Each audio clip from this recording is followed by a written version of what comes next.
سليمان اوسو اندامي دستيا سروكتيا انا كسيج قامشلو اللي قال من اكاك سليمان دما تخوش بو بخير هاتي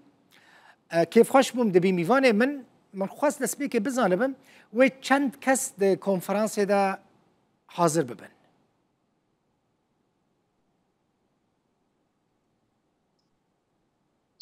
سپاس جتا و حمو کارمندیان روداوی و حمو تماشاوانین روداو تي في يعني سپاس یاوت کن گهدان آواج دمک دریج دجوی کنفرانس گره جی سپاسیه براسي بالنسبة كسايتي انقوتيت حاضر ببن قمان بارتي سياسي بقشتي بكردستان سوري روجامعي كردستاني دي سازي انتباكا سيفيل كسايتي انسر بقى سازين شيني خورتا يعني البوري امد ام دبين ما كس نحر ماندي جيلي ام دريا روداوي جيد ام ليبوريني جملتي خود فازن جبر هر کساتی کرد فازه آمده به بویرا دیروکی دی یعنی گریدانا یکمین کنفرانس لسر خاکا کردستان سوری روجاوای کردستانی یعنی چتکی گلکی گرنگ و هر کس جملتی ما دخوازه حاضر به و اندام به وی کنفرانسی دی یا جبر خو وقت انجمنان اجتماعی کردی وجبر حمو آليين سياسي ايجو مر يعني شريك دقريدانا في كونفرانسي دي ام ليبورين جملتي خد فازن امجي حزكن ون تبدا بمره بانا دندري في كونفرانسي دي لما خاضن امين كاربن خلكي قديسي راضي بكن قدر الامكان وقت يعني كساتي سر بخا يعني كسي چند کس كاك سليمان داني وهي وقت تمامي چند کس و بشتار ببن و بوري امد و زيدي سياسد اندامي بن وزيدي سياسد اندامي بن يقولوا يعني رقم يعني نهائي نهاتي باشا حمو بارتي تدا بشتار دبن حمو بارتي تدا آمده دبن حمو بارتي تدا بشتار دبن تو بارتي در و نامينه يعني والله الجور زانياري متو كاس دربنا ما باشه كلكي باشه سياسي شركه في كونفرانس چند کسایتین سر بخوی آمده ببن تیدا و جاك قالكي مثلا يعني بسادين جواكا سيفيل وكساتين سر بخا يعني بلكي بيتريد بسدو بينجي يعني كساتيها بيتر يعني اقولوا رقم افتراضي بيجي يعني وزيدي بسدو بينجي ویج در و تو دلگه آمده ببن مثلا نونرین پارتیان شاندین پارتیان میوان وکن نمونه والله يعني فجبر بيه ما يعني مجبورين خلك في رجوای کردستان يقول هندر بيجي مجبورين موافق أنواع مجبورين كساتين في وجدر بي يعني رجوای کردستان لأوروبا لأمريكا براستيجي قال لك دنگ هاتنا إنه قرك أم حاضر بمن زحمتي قال لك في شامهنه وأم ليبورين حمو ملتي كردستان سوري أم ليبورين جوان فاضل أم نكارن يعني برازيل بور ظروف يمكن درباس بين نكاري ودعوات دربي وليد بشان كاك سليمان بركوت اندام دسته سروكتيا انجمن كردي سروكي بارتيا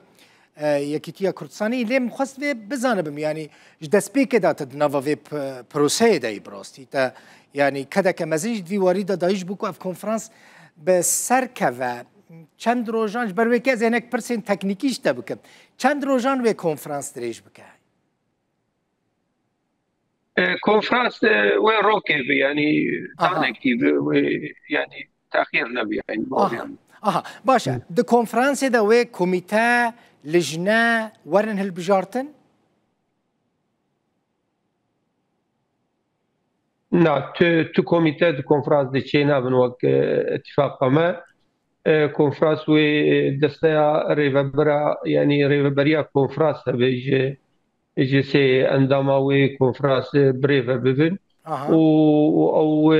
يعني نرينا باش يعني كردي جبو شارع سركرنا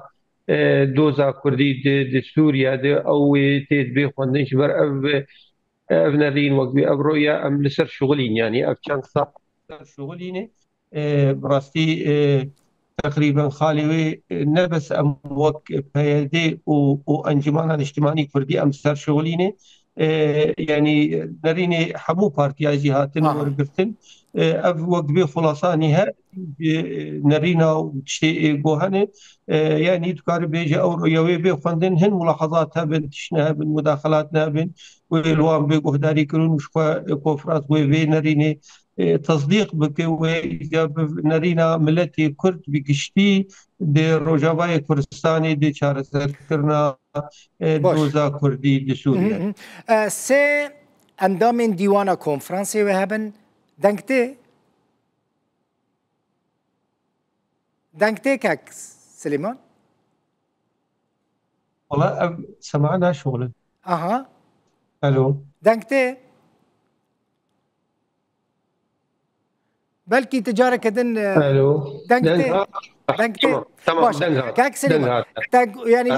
ويسي اندام ديوانه هبن ديوانا بريفا برنا كونفرانسي دكارم بزانه بمكيمه او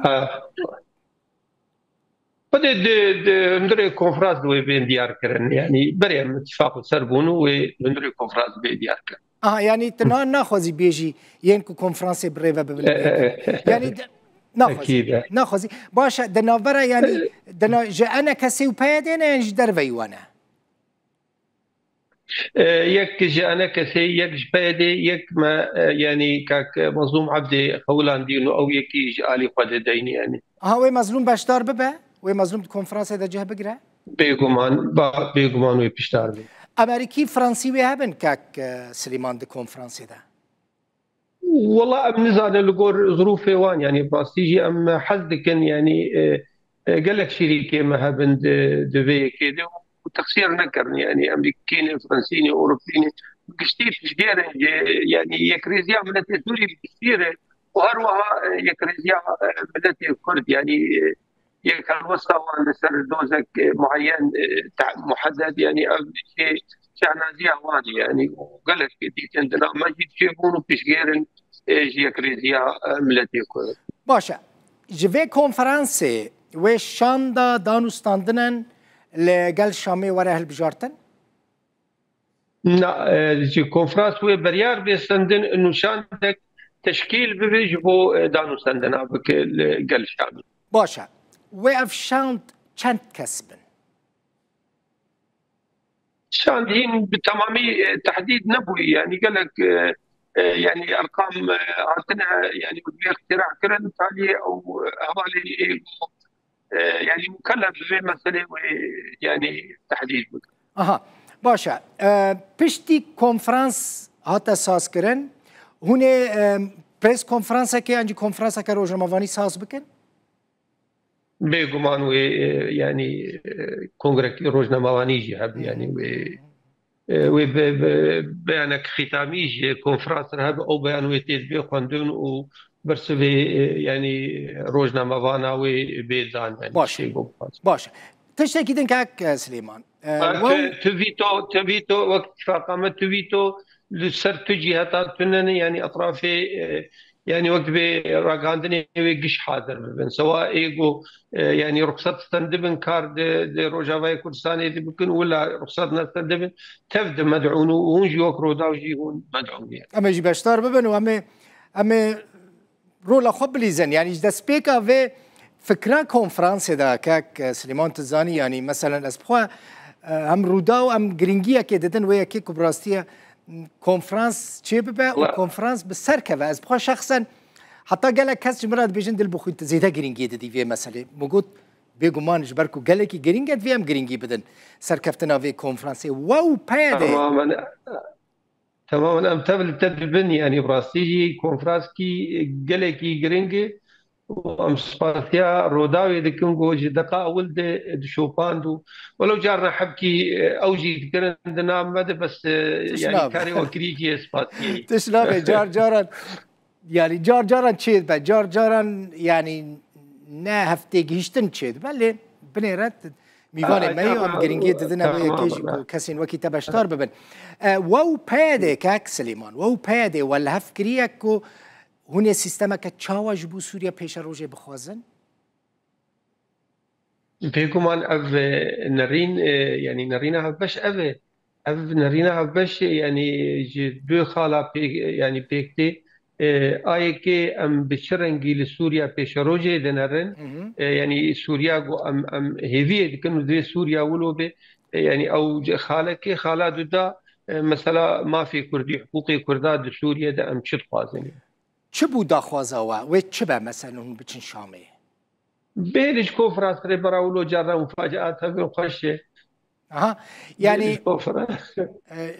مثلا نزانم من براستي خواست بری کنفرانس بزار برا تماشاوان جی بزان بتزانی نه لحمو کردستان خلق الماء تماشا دکی نه تنه کردین روجاوا کاک سلیمان کردین حمو کردستان جرى تشت بري اعلام ببن تعماوي نامي يعني تو رقي مفاجأة جيت نامي زين وقت ويدا افكو فراس شي قرار بكش كو ام كش ملتزمين اوكي كما يعني انها مثلا بس باشن يعني وك ادلي من تيمي اها كرد حمو روج اوای کردستان مراقت كنت زاني نتنه كردين روج اوای کردستان كردين ويدري باشور باكر روجلات حتى كردين روسيا جي مراق دكن براستي كاوي داخوازا كردين روج اوای کردستان الشامي چبه والله يعني دفي كده دنك حبكي قد جيبو اتخوازم بيجم ام سباسيا ملتي كرد بقشتيل هرشار فرشي كردستاني دكن قد شوبان دن خلال دانو سندنا دن خلال اتصالاتي وان بمره هر يعني دل شواتي قو ام شاوا كاربن في كي راقينن زوترين دمده ومجي جهدكي قال لك مزنكر حتى او تشتي قهبون او خالي يعني اجراءاتي تحضيريش كونفرنس حتى قوبداوي بون دوب شاف درنجي شافي اجا ما بريار سنديرو يعني ساعات يالله هاترا كانتش قبل كاك مظلوم مش قبل هردو طرف اجيب يدي وهروها طبعا هزانن يعني اف يك دبن يعني سرپرستيا جناب سروق برزاني جيت شي دب يعني فيشغيري قال لك مزن داي ومبادراوي دس بشخرياوي وشاندو كاك مظلوم وشاندو ما وكسروكات يا انا كسي وشيرتاوي او انه الهبدو بكن في ديش تجاربي ما بكن